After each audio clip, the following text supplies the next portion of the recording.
Bismillahirrahmanirrahim. Assalamualaikum warahmatullahi wabarakatuh. Alhamdulillah wassalatu wassalamu ala Rasulillah wa ala alihi wa sahbihi wa man walah wa ba'd. Saudara-saudariku, semoga hari ini kita diberikan kekuatan, kesehatan dan ridha Allah Subhanahu wa taala dalam menjalani kehidupan sehingga semua bukan hanya berjalan lancar tapi juga diberkahi oleh Allah Subhanahu wa taala. Ciri aktivitas yang berkah itu muaranya manfaat. Lisan bertutur beraktivitas. Bagaimana lisan yang disukai oleh Allah? Maka kata-katanya melahirkan manfaat. Kata-katanya keluar baik. Kaki melangkah bila berkah, itu melangkah ke tempat yang baik. Demikian karya-karya pun. Anda boleh jadi desainer. Desainnya disukai Allah enggak? Jangan sampai mendesain sesuatu yang Allah enggak suka. Dunianya dapat, tapi bekal akhiratnya tereduksi di dalamnya. Demikian pekerjaan yang Anda lakukan. Kalau bisa, konsepnya kan sangat ideal. Quran surah kedua ayat 201. Wa minhum may yaqulu rabbana atina fid dunya hasanah wa fil akhirati hasanah. Jadi mengejar akhirat itu konsepnya bukan meninggalkan dunia. Justru mengkreasikan dunia sehingga dia punya value akhirat. Kalau berniaga, silahkan sukses-suksesnya, sekaya-kayanya. Dan konversikan kekayaan itu untuk mencari bekal yang Allah sukai. Wujudnya bisa macam-macam. Dengan kedudukan setinggi-tingginya. Sehingga bisa membuat kebijakan-kebijakan yang Allah senangi. Dengan ilmu seluas-luasnya. Sehingga banyak manfaat yang kita niatkan sebagai ibadah karena Allah. Dan tenaga sebaik-baiknya. Mungkin ada yang di suara, mungkin ada yang di tangan, di kaki. Bilal kan cari surganya dengan suaranya. Dengan azan, bukan dengan harta. Bilal ditawari jadi hakim agung sepeninggal Nabi. Setaraf ketua MA gitu ya. Itu ditolak oleh beliau dengan halus. Karena beliau passionnya memang menggunakan suara. Bukan menggunakan yang lainnya. Baik, saya minta maaf dalam dua hal. Yang pertama, saya agak pilek hari ini. Karena memang beberapa kegiatan kemarin agak padat. Yang kedua, kita akan agak sedikit cepat karena kami ada agenda safar hari ini. Karena itu kita agak berbeda, mungkin agak lebih cepat dan supaya waktunya lebih efektif. Seperti yang pernah kita sepakati bersama di bulan yang lalu, bahwa kajian kita akan terfokus pada pembahasan seputar sholat. Saya sudah buatkan kurikulumnya untuk sepanjang kajian ke depan, sehingga tahu apa yang mau dibahas, materinya sampai dengan waktunya. Mungkin nanti saya akan koordinasi dengan Mas Dimas atau dari musyawarah, kirimkan email. Saya nanti kirimkan baik dari materi pokoknya, schedule-nya apa yang mau dibahas di pekan keberapa, sampai dengan mungkin dasar PowerPoint-nya. Ada saya buatkan beberapa jadi PowerPoint. Baik, teman-teman sekalian, kenapa bahasan sholat menjadi penting? Ya, ini dulu. Dan menjadi bagian yang paling mendapatkan perhatian tinggi dalam Islam, baik di Al-Quran ataupun di hadis-hadis Nabi Sallallahu Alaihi Wasallam. Semua Nabi itu menerima wahyunya di bumi. Rata-rata semua di bumi. Musa yang viral di Bukit Tur Sina, kan? Kemudian Isa alaihissalam di dekat pohon tin zaitun wilayah Palestina. Demikian Nabi Daud dan seterusnya. Tapi untuk mendapatkan satu ibadah berupa salat khusus bagi Nabi Muhammad SAW, tempatnya spesial. Inda sidratil muntaha, indaha jannatul ma'wa. Nerimanya langsung di dekat surga, di sidratil muntaha. Itu kan oleh-oleh yang Isra Mi'raj itu kan, mendapatkan salat. Kalau Anda mau lacak referensinya, bisa ditemukan di hadis Muslim tentang peristiwa ini, yang akhirnya mendapatkan salat. Subtopik yang nomor 1, kitab pertama, Kitabul Iman. Nomor 1, subtopiknya nomor 74, Babul Isra di Rasulullah sallallahu alaihi wasallam ila samawati wa fadlis salat. Pembahasan tentang Isra'nya Nabi sallallahu alaihi wasallam sampai di langit dan mendapatkan keutamaan salat. Hadisnya nomor 162. Riwayatnya Imam Muslim. Imam Muslim menerima dari Syaiban bin Zarukh. Syaiban bin Zarukh menerima dari Hamad bin Salamah. Hamad bin Salamah menerima dari Thabit al-Bunani. Thabit al-Bunani menerima dari Anas bin Malik radhiyallahu taala anhu. Beliau menerima dari Nabi sallallahu alaihi wasallam. Lengkap, rinci, peristiwa singkatnya mendapatkan salat. Dan salat menjadi pokok penentu amalan lain. Jadi kalau benar salatnya, benar hajinya. Benar salatnya, benar zakatnya. Benar salatnya, benar interaksi dengan Qur'annya. Dan benar salatnya, itu pasti baik hisabnya. Maka turun hadis spesifik yang banyak dihafal oleh para ahli hadis, jadi pegangan hidup sampai akhirat. Inna awwala ma yuhasabu bihi al-'abdu yawmal qiyamati as-shalah. Amal pertama yang akan dihisab di hari kiamat adalah salatnya. Idza salahat salaha sa'iru amali. Kalau baik-baik semua amalnya, indikasinya dari salat. Wa idza fasadat fasada sa'iru amali. Kalau salatnya enggak bagus, pasti ada pengaruh ke amalan lain. Dan itu sangat menentukan. Baik. Kenapa salat? Ada apa di balik salat? Dan bagaimana cara salat yang benar yang melahirkan perubahan pada kehidupan? Itu yang coba kita turunkan sampai-sampai di bulan Ramadan pun ibadah pokoknya salat. Ya kan? Ibadah pokoknya salat lah. Sampai Nabi mengatakan, "Man qama Ramadhana imanan wa ihtisaban, ghufira lahu ma taqaddama min dzambi." Spesial untuk Ramadan, orang yang salatnya benar khusus di Ramadan, di malam harinya yang kita kenal dengan tarawih, kalau benar salatnya dan ada getaran pada jiwanya, lalu dia berdoa spesifik, maka yang pertama Allah berikan mengampuni semua dosa yang pernah ia kerjakan selama hidupnya. Nah, itu nggak main-main. Artinya merubah dia menjadi lebih baik. Itu salat. Karena itu kenapa ada tambahan di Ramadan spesifik untuk meningkatkan salat tarawih. Berarti ada sesuatu yang sangat penting. Yuk kita mulai. Pertama kita akan bahas dari segi nama. Ya? Kedua, kita akan bahas dari segi fungsi atau hikmah atau manfaat. Baru kemudian yang ketiga, kita masuk kepada persoalan teknis penunaiannya. Baik bacaan, cara, makna. Kita belajar dari mulai menunaikan, bacaannya apa, maksud dari itu apa. Ya. Baik, kita mulai cepat. Salat. Apa itu salat? Doa. Apalagi? Kenapa doa disebut salat? Kenapa nggak disebut doa aja? Apa itu salat? Doa. Apa itu doa? Salat. Oke, yuk kita urutkan dari segi katanya dulu. As-salah, kurang lebih begini. Nanti ada versinya, ada yang pakai waw, itu ujungnya nanti kembali ke alif. Ini ya. Teman-teman, salat itu seakar dengan kata silah. Silatun. Seakar verbnya, kata kerjanya dengan kata wassala. Wusul. Silah dalam bahasa Arab artinya sesuatu yang terhubung kuat. Sehingga dengan erat dan kuatnya ini sulit dilepaskan. Pernah dengar silaturahmi? Ya kan? Kenapa disebut dengan silaturahmi? Karena ada hubungan perhatian kasih yang dalam. Sehingga dimanapun dia masih tersambung untuk memperhatikan. Jadi silaturahmi itu bukan begini. Bukan Anda kumpul, menyapa di teman yang hadir. Itu bukan silaturahim. Anda menyapa orangnya ada, wajar, orangnya masih ada. Tapi ketika Anda pulang, Anda mendoakan dan support pada kebaikan, itulah silah namanya. Nah, hubungan yang melatih kita supaya terus terhubung dengan Allah, sehingga tak terpisahkan pengawasan Allah kepada kita, perlindungan Allah kepada kita, pemberian Allah kepada kita di setiap waktu dan tempat dimanapun. Itu dinamakan dengan salat namanya. Karena itu, ciri keberhasilan orang yang salat, yang pertama kali dapatkan, adanya konektivitas dengan Allah. Sampai dia koneksinya ke Allah. Karena itu disebut wusul. Kenapa secara fikih dinamakan dengan doa? Karena saat berdoa kan terkoneksi dengan Allah.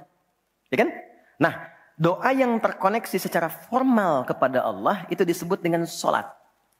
Quran surah keempat, dalilnya An-Nisa ayat 103. Quran surah 4 ayat 103.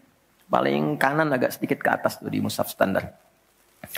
Fa'idha qadaytumus salata. Maka jika Anda telah tuntas mengerjakan sholat, fadhkurullaha. Maka cirinya, dia akan cepat terkoneksi kepada Allah. Itu pengertian hikmahnya. Kalau pengertian fikihnya, habis sholat cepat zikir. Zikir itu artinya terkoneksi, nyambung. Kenapa setelah sholat ada zikir lagi yang menyambungkan? Karena ada orang yang sejak saat sholat belum nyambung dengan Allah. Itulah sebabnya nanti kita akan belajar. Masih merasakan nggak? Pernah nggak begini? Sebelum sholat mau fokus nih. Tapi begitu takbir, Allahu Akbar. Yang akbar di lisan Allah. Tapi yang akbar di pikiran, project. Ya, status belum diupdate. Nyimpan sendal di mana? Jemuran belum diangkat. Ya kan? Ya, pernah nggak suasana itu hadir? Nah kan? Nanti kita akan belajar. Nah, kalau akumulasi semua ingatan itu mengganggu khusyuk kita sehingga kadar khusyuknya kecil dan belum terkoneksi dengan Allah setelah sholat, maka coba zikir sampai nyambung. Idealnya ketika sholat selesai, itu punya konektivitas dengan Allah nyambung. Ingat Allah. Qiyaman. Baru dia berdiri jalan sudah ingat Allah. Makanya kalau ada orang keluar dari masjid dan dia nyambung dengan Allah, itu mustahil tertukar sendal. Oke? Karena saat dia pakai, dia merasa diawasi Allah. Ya Allah salah, bukan punya saya. Yang saya yang itu rupanya dia pakai, padahal dia ke masjid nggak pakai sendal. Ini memang ada yang salah dengan sholatnya. Oke? Balik ke sini. Maka kalau dia berjalan jalannya baik, kalau dia duduk bekerjanya baik, gak mungkin maksiat. Gak mungkin menyentuh yang salah, karena saat dia menyentuh, dia merasa dilihat Allah. Itu yang disebut dengan ihsan namanya. Di orang yang punya koneksi dengan Allahnya kuat, itu akan mudah menjalani kehidupan. Anda punya koneksi dengan teman-teman yang punya kedudukan tertentu, aksesnya mudah kan? Anda punya koneksi dengan Allah, apa yang sulit bagi Allah? Masalah dikecilin, bukan gak dapat masalah. Masalahnya sama, bagi orang lain besar, bagi si fulan kok ringan. Karena sebelum mendapatinya, akses dia ke Allah tinggi, Allah ringankan untuk diterima di hatinya. Dilapangkan hatinya sebelum menerima persoalannya. Jadi ketika menerima persoalan, dia tinggal senyum aja, selesai. Macet, yang lain gelisah. Alhamdulillah macet. Bisa hafalan dulu, bisa baca dulu, bisa mengerjakan yang lain dulu. Ini semua dibaca dengan nyaman karena konektivitas yang tinggi dengan Tuhan. Jadi ternyata ketika diminta menunaikan ibadah salat, ada hal yang sangat besar yang Allah ingin berikan kepada kita semua. Saya ingin tanya teman-teman, berapa waktu yang Allah mintakan kepada kita untuk menunaikan salat? Berapa? Tiap hari kita kerjakan. 5 kan? 5 kan? Nomor koneksi dengan Allah. Masih ingat nomornya? 24434 klik. Naik. 2 subuh, 4 duhur, 4 asar, 3 maghrib, 4 isya kan? Ayo bikin status. Ya kan? 5 waktu kan? 5 waktu kan? Kenapa 5 waktu? Salah satunya, karena di dalam Quran diisyaratkan orang yang benar salatnya, sesuai yang dengan yang diajarkan Nabi, sesuai yang diisyaratkan Quran, akan mendapatkan 5 kemuliaan dalam hidupnya yang tidak didapatkan oleh orang yang tidak sholat. 5 ini. Itu yang coba kita akan keluarkan. Itulah sebabnya kenapa sholat sangat ditekankan, kenapa sholat diwajibkan. Karena Allah mewajibkan kita mendapatkan semua kebahagiaan dan kesuksesan yang kita ingin raih dalam kehidupan. 5 ini. Yuk kita mulai. 1. Izinkan saya memulai dari sini supaya kita punya motivasi untuk menunaikan sholat. Jadi kalau nggak tahu yang 5 ini, cara pandangnya kepada sholat jadi beban. Baru aja sujud, dasar lagi. Baru maghrib, udah isya lagi. Kan?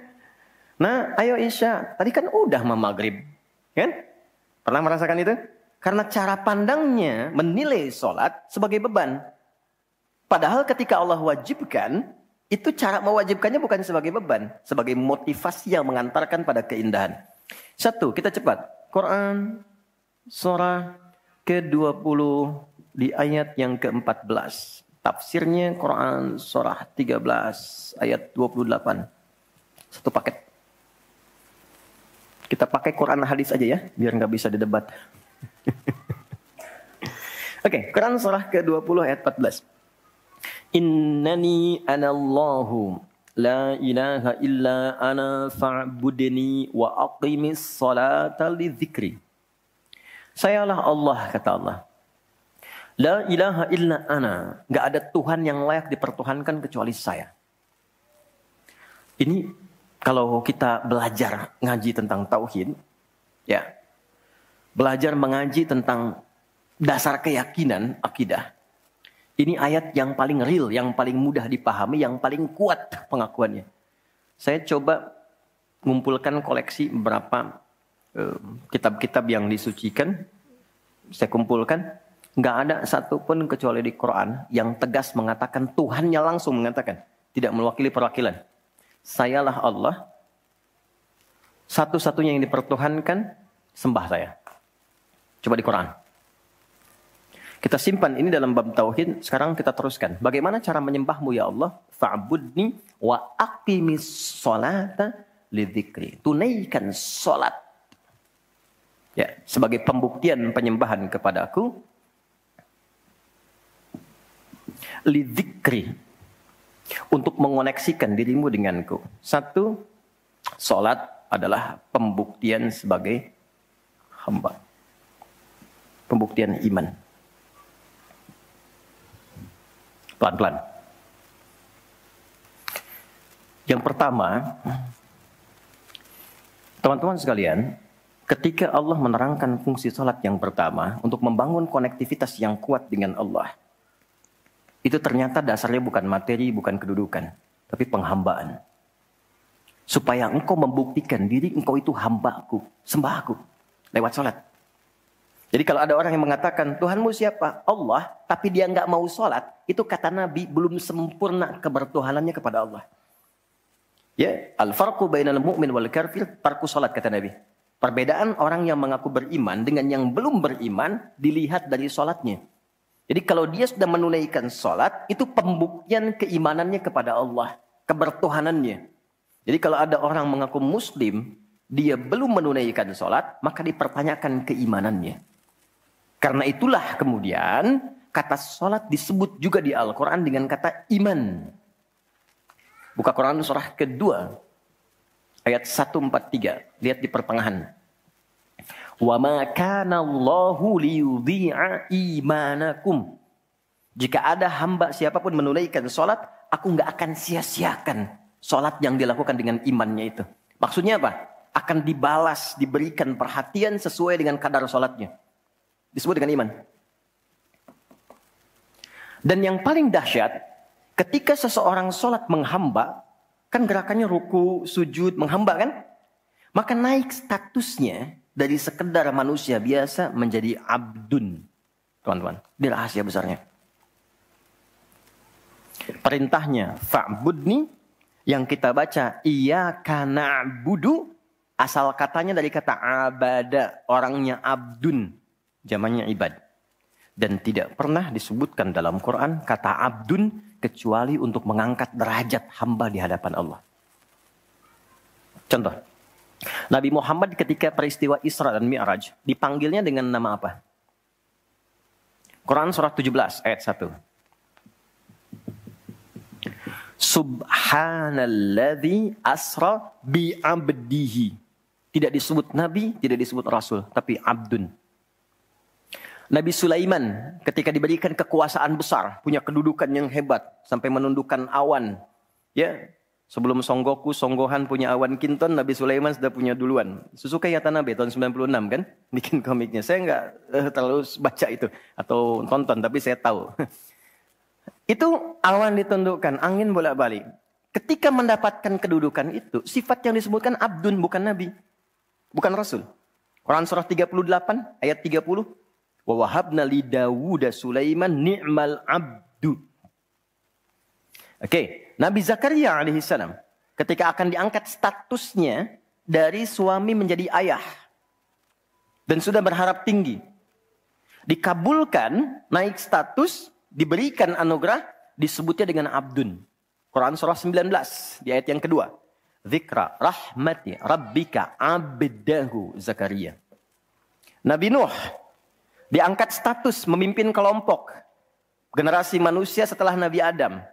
Naik ke kapal, jadi pemimpin besar. Begitu diangkat, yang disebut statusnya abdun. Quran surah 17 ayat 3. Innahu kana abdan syakura. Kenapa disebutkan abdun? Abdun itu sifat penghambaan. Semakin tinggi ibadahnya, semakin tinggi pendekatannya ke Allah, semakin diangkat. Jadi dengan Allah itu karena Allah Khalik, kita makhluk. Laisa kamitslihi syai', enggak sama sifatnya. Jadi kalau ke Allah itu jangan terlalu ngangkat. Kalau tinggi direndahkan, kalau rendah ditinggikan. Karena itu kenapa saat sholat kita merendah supaya ditinggikan. Itu poinnya. Jelas ya? Itulah sebabnya kenapa Nabi dijamin surga, turun surah Al-Kautsar itu. Satu-satunya Nabi yang sebelum wafat turun surganya. Rasulullah. Dengan turunnya surah Al-Kautsar. Kenapa? Salah satunya karena ibadahnya. Coba lihat. Kesaksian Sayyidah Aisyah itu di Al-Bukhari nomor hadis 1147. Kedatangan tabi'in namanya Abu Salamah bin Abdurrahman. Tanya bagaimana sholat malamnya Nabi. Kata Sayyidah Aisyah, jangan ditanya panjang dan khusyuknya. Panjang dan bagusnya. Beliau memang sholatnya 4 rakaat di awal. Tapi jangan tanya panjang dan bagusnya. Beberapa sahabat dulu pernah pengen tahu, penasaran. Diikuti sholat di belakang Nabi. Ternyata rakaat pertamanya. Dikira Al-Baqarah 100 ayat. Akan ruku. Ternyata disambungkan ke 286 ayat sampai selesai.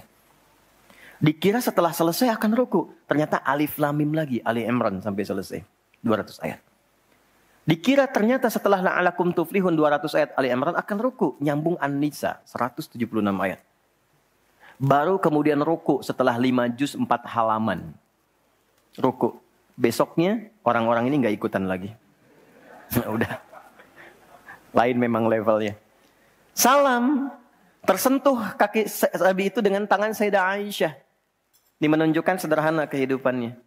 Bayangkan kan, suami sholat, istri tidur, nyentuh bagian kaki. Kira-kira tidurnya alasnya di mana tuh? Nabi besar loh, ahli surga, hebat, pemimpin besar. Kehidupan demikian. Tapi kalau sedang beramal kaya. Sodakoh kaya, sholat kaya. Kakinya bengkak. Kata Sayyidah Aisyah, kenapa begini ya Rasulullah? Alam takun madmuna, alam takun ma'sumah. Engkau kan dijamin surga, surahnya sudah turun. Engkau dijaga dari kesalahan maksum. Jawabannya ringan sekali. Afala akunu abdan syakura, abdun. Apa enggak boleh aku menjadi hamba yang bersyukur? Ternyata syukur itu kalau dulu para nabi itu pakai ibadah. Jadi kalau dapat nikmat nih teman-teman, ini rahasia hari ini ya. Di antara kita saja ya. Karena saya enggak bagi di yang lain nih, cuma di sini nih. Ya. Para nabi itu. Kalau mereka dapat nikmat apapun, itu yang dilakukan syukur. Dan syukurnya lewat ibadah. Contoh, biasa kan suka hadir ulang tahun ya. Masuk ulang tahun kesekian. Nabi tiba-tiba hari Senin puasa. Ditanya oleh sahabat, ya Rasulullah kenapa puasa? Kata Nabi, ini hari lahirku. Jadi mensyukuri nikmat kelahiran dari waktu yang telah berjalan, itu pakai ibadah. Begitu dapat anugerah surga, turun Al-Kautsar, malah diminta ibadah oleh Allah. Inna a'tainakal. Setelah itu apa? Fasolli li rabbika. Tingkatkan sholat, tambahkan amal lewat harta. Jadi jaminan surga itu bukan menghentikan amal soleh. Anda sukses dengan pekerjaan, bukan berarti menjadikan hubungan Anda terputus dengan Allah. Yang paling aneh kan Allah udah ngasih rezeki banyak, kok dipakai maksiat hasilnya? Allah kasih Anda minta, Allah kasih. Tapi begitu dikasih, kenapa dipakai untuk mabuk? Kenapa dipakai untuk maksiat? Kenapa dipakai untuk membeli sesuatu yang Allah nggak sukai? Kan ada perjuangan mendapatkan itu. Makanya dibalik caranya. Ketika Anda menghamba, menunduk, Allah mengangkat. Tapi kalau Anda mengangkat, Allah turunkan serendah-rendahnya. Ini rumus pertama. Jadi ternyata ketika kita diminta menghamba dalam sholat, itu adalah jembatan pertama bagi Allah untuk mengangkat kita dengan derajat tertinggi. Paham? Oke, satu. Jadi kalau ke anak-anak begini kalau tanya, "Mah, kenapa sih harus sholat?" Supaya kamu jadi hebat. Gitu. Kok bisa? Lihat Umar. Sebelum sholat, orang biasa. Kerjanya begini, cuman jalan-jalan, mabuk dan sebagainya. Tapi setelah sholat, dia jadi pemimpin yang sangat hebat. Dia hafal sekian bahasa. Dia dirikan sekolah-sekolah. Pemikirannya hebat, tangguh orangnya. Di mana-mana dikagumi. Itu. Kalau ada karyawan Anda bertanya, kenapa Pak harus sholat? Supaya kita makin sukses proyeknya. Makin banyak omsetnya. Coba lihat Abdurrahman bin Auf. Bukankah sebelum dia sholat dia kaya tapi biasa, malah hilang kekayaannya. Tapi setelah dia sholat dan dia praktekkan makna-makna dalam sholat, meningkat level kekayaannya sampai yang ketiga tertinggi. Dari kaya banget, kebangetan kayanya. Kapaknya terbuat dari emas kan? Abdurrahman bin Auf. Itu setelah sholat. Itu viral sekali kisahnya. Ya, jadi ini bagian pertama. Jadi ketika ada panggilan hayya 'alas shalah, atau sejak Allahu Akbar, rasakan panggilan itu ingin mengangkat derajat kita. Jadi kalau panggilan sholat itu dipahami sebagai hanya tuntutan ibadah, nanti jadi beban. Allahu Akbar, masih ngantuk ya Allah. Tapi ketika Anda sudah merencanakan, kan malamnya kita bikin kurikulum, kan kegiatan kita tuh nyambung. Malamnya istighfar, menyiapkan kurikulum untuk besok. Istighfar itu mengoreksi yang belum bagus apa hari sebelumnya. Katanya pengen ke surga, surganya Firdaus, tapi sholatnya masih bolong-bolong. Baca Quran belum maksimal, sedekah belum ada. Kita koreksi besok direncanakan. Saya pengen sholat di tempat ini. Besoknya saya akan misalnya mengerjakan ini, capaiannya ini. Bikin kurikulum A sampai Z. Begitu kita bangun tidur, dipanggil. Allahu Akbar, Allahu Akbar. Yang kita siapkan itu tadi, rencana. Dibawa menghadap Allah, minta kemudahan. Minta perlindungan, minta pengangkatan. Makanya kenapa sholatnya disebut subuh dari kata asbah. Sesuatu yang sudah siap dengan rencana. Wasubhi idza tanaffas. Quran surah 81 ayat 18. Di orang Islam itu bangun dari tidur, dia sudah punya rencana yang mau dia siapkan ke depan apa. Jadi nggak ada ceritanya ke depan bingung. Jam 7 mau kerjakan apa, 9 ada di mana. Rencana itu dibawa menghadap Allah. Dalam sholatlah kita mintakan kemudahan. Itulah pengantar pengangkat derajat. Jadi ketika azan berbunyi kalimatnya Allahu Akbar, Allahu Akbar. Ini peluang saya. Jelas? Halo, jelas? Alhamdulillah. 2, masih di sini. 2. Wa aqimis sholata lidzikri, tunaikan salat untuk mengingatku. Apa manfaat zikir? Apa manfaat zikir? Kembali ke Quran surah 13 ayat 28. Ala bidzikrillahi tatmainnul qulub. Yakin, ala itu harful ikhbar wa taukid. Huruf yang berfungsi menginformasikan dan menegaskan. Kata Allah, yakinkan pada jiwamu. Semakin banyak engkau berzikir, dampaknya semakin tenang hatimu. Jadi kalau sedang gelisah, zikir, bukan update status. Ingat ya? Karena mengupdate status, mencurahkan pada media sosial, tidak menghilangkan kegelisahan. Dan tidak menyelesaikan masalah. Bintaro macet ya. Apa dengan dibuat macet selesai? Tidak. Nggak nyangka ya dia seperti itu. Nyangka. Ketika ada orang mengatakan nggak nyangka, sedang nyangka dia tuh. Dan tidak selesai masalahnya. Apa kata Quran? Jika Anda sedang gelisah, optimalkan zikir. Apa itu zikir? Semua jenis kegiatan yang menyambungkan kita dengan Allah. Misal, doa. Doa itu di Quran disebut zikir. Quran surah 7 ayat 205. Wadhkur rabbaka fi nafsika tadarruan wa khifatan wa dunal jahri minal qaul. Kalau Anda sedang gelisah banyak persoalan, alih-alih mengeluh, angkat tanganmu minta kepadaku. Bukankah saat berdoa menjadi semakin tenang? Solusi belum datang, tapi hati lebih tenang kan? Dan jiwa yang tenang itu melahirkan pemikiran yang gemilang. Hasil yang cemerlang. Jadi begitu kita lebih tenang, lebih mudah menanti solusi. Anak belum pulang, doa. Besok ada ujian, doa. Ada proyek mau dilakukan, kita gelisah, doa. Itu fitrah. Quran itu disebut zikir. Quran surah ke-15 ayat 9. Inna nahnu nazzalna dzikra wa inna lahu lahafidhun. Kalau sedang gelisah, masalahnya kompleks, Ambil wudhu, ambil mushaf, buka. Itu baru pegang mushaf, baru buka. Dampaknya ke hati itu kuat. Begitu Anda baca dengan suasana yang tenang, nyaman ke jiwa. Yang paling dahsyat kadang-kadang dibuka, mushafnya acak, keluar ayatnya sesuai dengan masalah kita. Tuh. Itu Quran. Ya. Apalagi kalimat thayyibah. Subhanallah, alhamdulillah, Allahu akbar, masya Allah, astagfirullah. Itu zikir. Quran surah 4 ayat 103. Fa idza qadaytumus salata fadhkurullaha. Makanya ketika Anda mendapatkan nikmat, alhamdulillah, hati lebih tenang. Tidak menggunakan nikmat dengan hal-hal yang tidak positif. Ada sesuatu, astagfirullah. Ada keluhan, ya Allah. Lebih tenang. Akumulasi semua bentuk zikir itu ada dalam salat. Di salat ada subhanallah? Ada. Ya. Di salat ada alhamdulillah? Ada. Di salat ada Allahu akbar? Dibuka dengan takbir. Di salat ada Quran? Ada. Al-Fatihah, Quran. Kita salat baca Quran. Apa lagi? Apakah di salat kita kemudian membaca kalimat thayyibah? Baca. Berdoa? Iya, isinya semua doa. Maka ketika semua jenis zikir dikumpulkan, itu berubah menjadi salat. Dan kalau satu zikir saja membuat tenang, apalagi salat. Makanya salat itu jangankan ibadahnya, tempatnya saja bikin tenang.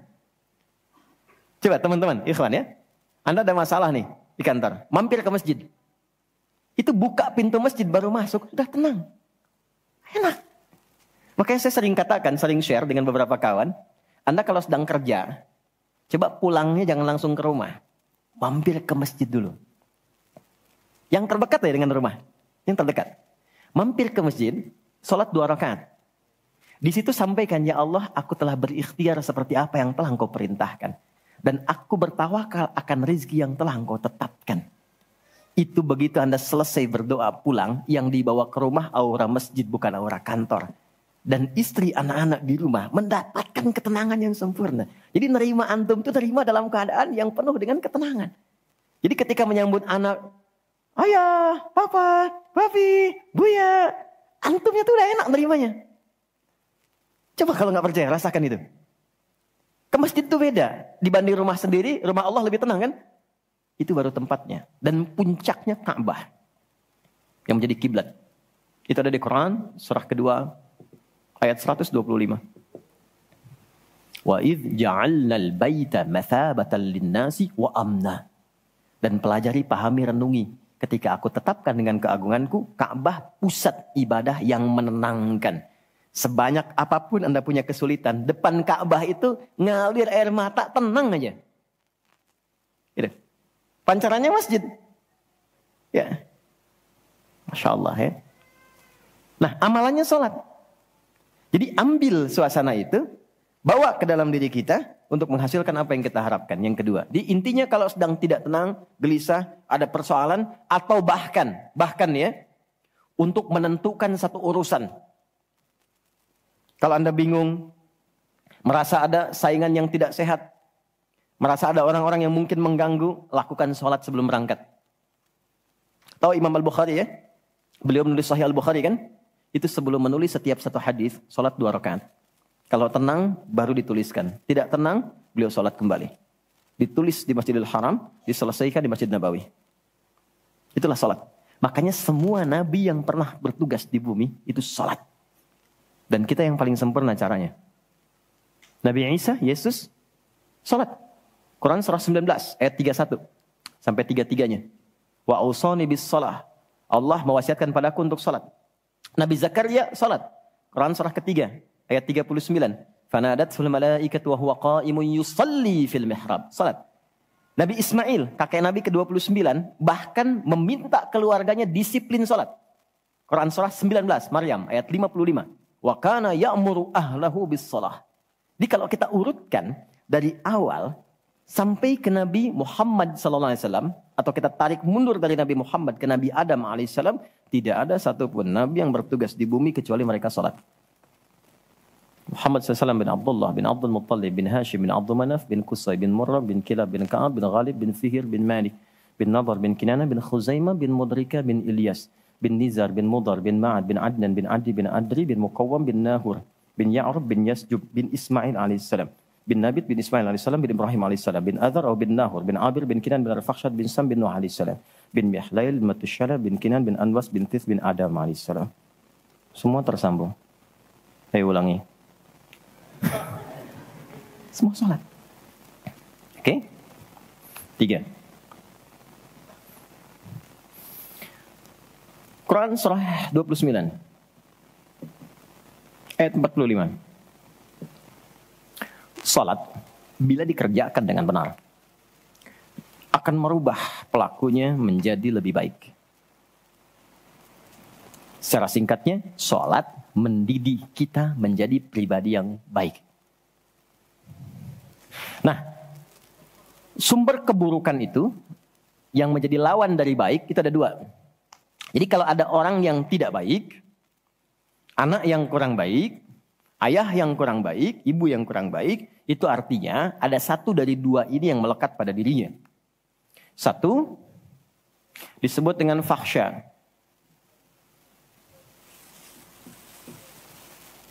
Keburukan yang bersumber dari syahwat. Maaf, kata-kata kotor, jorok, zina, LGBT, pornografi, porno aksi, dan semisalnya.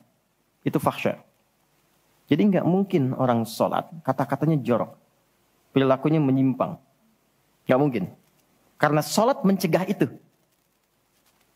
Atau mungkar, maaf, keburukan yang bersumber dari nafsu perut dan akal. Mencuri, korupsi, mencela, berdusta, membunuh, merampok, menyakiti, dan semisalnya. Itu mungkar. Makanya ketika seseorang berbuat itu hatinya mengingkari. Itu disebut mungkar. Hatinya mengingkari. Maka orang sholat pasti bila sholatnya benar. Karena dia tersambung dengan Allah. Fahsya dan mungkarnya tertekan. Yang muncul jiwa baiknya, jiwa takwanya. Ketika yang muncul kebaikannya, yang buruknya ditekan. Maka yang keluar dari semua bagian tubuhnya semuanya perilaku baik. Itulah sebabnya ketika Allah berfirman tentang hal ini, disampaikan di Quran surah 29 ayat 45. Inna sholata tanha anil fahsya wal munkar. Mengujinya gampang. Kita uji dengan sejarah pendekatannya. Semua masyarakat di era Nabi, itu kan sebelum masuk Islam perilakunya itu sangat menyimpang. Tidak kenal kebaikan. Tak kenal kebaikan itu jahlun namanya. Orangnya jahil. Kalau disatukan jadi jahiliyah. Gak kenal kebaikan. Ya, maaf, yang mencuri banyak, zina khatam. Ya, perilaku menyimpang banyak. Disebutnya jahiliyah. Tapi ketika datang risalah Islam, yang diajarkan pertama salat. Salat merubah mereka dari jahiliyah menjadi khairu ummah. Kalau ada yang paling jujur itu, yang paling dermawan itu, yang paling baik itu, paling disiplin itu. Kok bisa salat ditunaikan bisa merubah seseorang jadi lebih baik? Ada sesuatu dalam salatnya. Itu yang nanti kita akan pelajari. Itulah sebabnya kenapa anak-anak dari kecil usia 7 tahun khususnya yang diajarkan sholat. Masih ingat hadisnya? Ya, saat anak berusia 7 tahun ajarkan sholat. 10 tahun dia masih malas beri pelajaran yang membuat dia mengerti. Bukan berarti harus memukul ya. Kalau di Arab adatnya begitu, itu biasa. Doroba itu memberi pelajaran maksudnya. Kurangi uang jajannya, berikan pelajaran yang baik kepada dia supaya mengerti kenapa mesti sholat. Kenapa dari usia 7 tahun? Supaya anak itu tumbuh jadi baik. Itu maksudnya. Cuma anak sekarang advance. Gen Z yang sekarang itu sebelum sholatnya sempurna, TK sudah manasik ya. Enggak apa-apa sih, cuma ini maksimal dulu yang kedua ya. Oke, 4, saya cepat karena waktu kita terbatas. 4. Sholat bila dikabulkan, bila dilakukan dengan benar. Saya ulangi, salat bila dilakukan dengan benar. Sesuai isyarat petunjuk Al-Quran dan contoh yang disampaikan Nabi, maka bisa mempercepat terkabulnya doa. Oke? Mempercepat terkabulnya doa. Itulah kenapa secara bahasa salat disebut doa. Kalau benar mengoneksikan diri kita dengan Allah sang pengabul doa, koneksinya cepat, sinyalnya kuat, itu nggak ada sekat, menggoncang aras, langsung dikabulkan. Dan nggak ada jeda. Oke, Quran langsung, surah ketiga, ayat 38 sampai 39. Surah 3 Ali Imran, ayat 38 sampai 39. Kita belajar dari kisahnya Nabi Zakaria alaihi salam. Contoh kecil sekali. Secara singkat sudah berumah tangga, sudah sekian lama, rambut sudah memutih, fisiknya sudah letih, itu dilukiskan di surah Maryam nanti, ayat 1-9 kita dapati. Istri divonis secara medis, nggak mungkin punya keturunan. Secara medis loh, sudah menofos dan maaf, mandul. Secara medis nggak mungkin, secara klinis nggak mungkin. Tapi ini yang paling hebat. Jika manusia, catat ini baik-baik ya, jika manusia sudah menyimpulkan nggak bisa, itu tanda langsung dari Allah supaya menengadahkan permohonan langsung kepada Allah tanpa campur tangan makhluk. Karena Allah ingin mengabulkan apa yang Anda minta secara langsung, bukan lewat campur tangan makhluk. Baca itu. Dan pahami untuk tidak putus ikhtiar. Jadi kalau rahmat Allah itu jangan dibawa dengan putus asa. La taqnatu min rahmatillah. Jangan pernah putus asa. Jangan ada bahasa begini, ya nggak mungkin, ya nggak bisa. Jangan diambil. Begitu orang mengatakan nggak mungkin, itu tanda dari Allah. Allah ingin memberikan langsung tanpa campur tangan manusia. Maka apa yang dilakukan Nabi Zakaria? Beliau kemudian sholat di mihrabnya Maryam. Ini saya sedikit bahas tentang mihrab, sedikit saja. Quran surah 3 dulu, di ayat 37. Di paling kiri sebelah bawah, pojok di mushaf standar. Secara singkat saja, mihrab itu satu tempat yang fungsinya mempercepat terkabulnya doa dan mendatangkan rezeki dari sisi yang tidak diduga. Awas, kita bicara keimanan ya. Dan di situ dipertaruhkan. Mihrab ini tidak harus lebar dan luas. Sehamparan sejadah nggak ada masalah. Yang penting kita gunakan untuk ibadah saja. Di luar ibadah keluar. Itulah kenapa tempat imam disebut mihrab. Kenapa? Karena imam mewakili makmum untuk memohon kepada Allah dalam sholat berdoa. Makanya kualifikasi imam mesti khusus, bukan imam biasa. Baik. Kemudian, tidak harus di masjid, di rumah boleh dibikin. Maryam pernah dibuatkan mihrab. Saat beliau mengkhususkan diri ibadah, di situ apa yang terjadi? Fataqabbalaha rabbuha biqabulin hasanin wa ambataha nabatan hasanan wa kaffalaha Zakaria. كلما دخل عليها زكريا المحراب وجد عندها رزقا قال يا مريم أنى لك هذا قالت هو من عند الله إن الله يرزق من يشاء بغير حساب. Ini poinnya. Setiap Nabi Zakaria mengantarkan kebutuhan Maryam, pakaiannya, makanannya, kebutuhannya, itu sudah ada. Dan ingat, status Nabi Zakaria itu Nabi loh. Beliau tahu itu pasti dari Allah. Tapi ingin dikonfirmasi apakah pendidikan beliau selama ini sudah meresap pada jiwanya atau belum. Ditanya, Maryam dari mana semua ini? Maka beliau jawab, Maryam jawab, huwa min indillah. Paman, ini semua dari Allah. Baik ya? Allah memberikan apapun yang ia kehendaki tanpa batas pada siapa yang diingini. Maka ini dibaca oleh Nabi Zakaria. Mayyasha itu. Jadi kalau ada di Quran diksi mayyasha, jangan simpulkan ini untuk dia saja. Maksudnya, jadi seperti dia, maka Allah akan berikan seperti Allah berikan kepada dia. Maka Nabi Zakaria kemudian sholat di mihrabnya Maryam itu. Minta sesuatu yang selama ini kata orang terbatas. Apa yang dilakukan? Sholat. Dalam sholatnya minta. Perhatikan cara mintanya. Satu, menyebut nama Allah sesuai kebutuhan. Jadi Allah bentangkan semua nama terkait semua kebutuhan kita. Anda butuh rizki, sebut ya Razak. Anda butuh ilmu, sebut ya Alim. Ya kan? Anda butuh ketahanan mental diri, sebut ya Sabar. Itu 99 tersebar. Itu rumusnya di Quran surah ke-17 ayat 110. Quran surah 17 Al-Isra ayat 110. Qul id'ullaha awid'ur rahman. Ayyamma tada'u falahul asma'ul husna. Kalau Anda punya persoalan, segera curhatkan kepada Allah, minta, berdoa. Sebut ya Allah yang standar, atau ya Rahman naik sedikit, atau pilih nama yang sesuai kebutuhan kita. Jadi nggak harus semua disebut, takutnya nggak butuh dikasih. Ya Allah ya Sabar, nggak pengen punya masalah, turun masalah kan? Nah, Nabi Zakaria divonis ada keterbatasan, nggak mungkin diberi. Maka beliau meminta dengan nama Allah yang memberi tanpa batas. Dalam bahasa Arab disebut dengan Wahhab, pemberi tanpa batas. Kalau dialihkan jadi bentuk permintaan, fi'lil amri lit talab. Bukan perintah di sini tapi untuk meminta. Maka rubah kalimatnya jadi hab. Kalau untuk pribadi, habli. Untuk komunal banyakkan hablana. Karena ini kasusnya pribadi, maka di ayat 38 beliau meminta. Hunalika di mihrabnya Maryam. Da'a Zakaria rabbah. Berdoalah Nabi Zakaria kepada Allah Rabbnya. Perhatikan. Qala Rabbi habli min ladunka dzurriyyatan thayyibah innaka sami'ud du'a. Ini fikih doa yang penting dipelajari. Ya Allah, ini kalau terjemah bebasnya begini.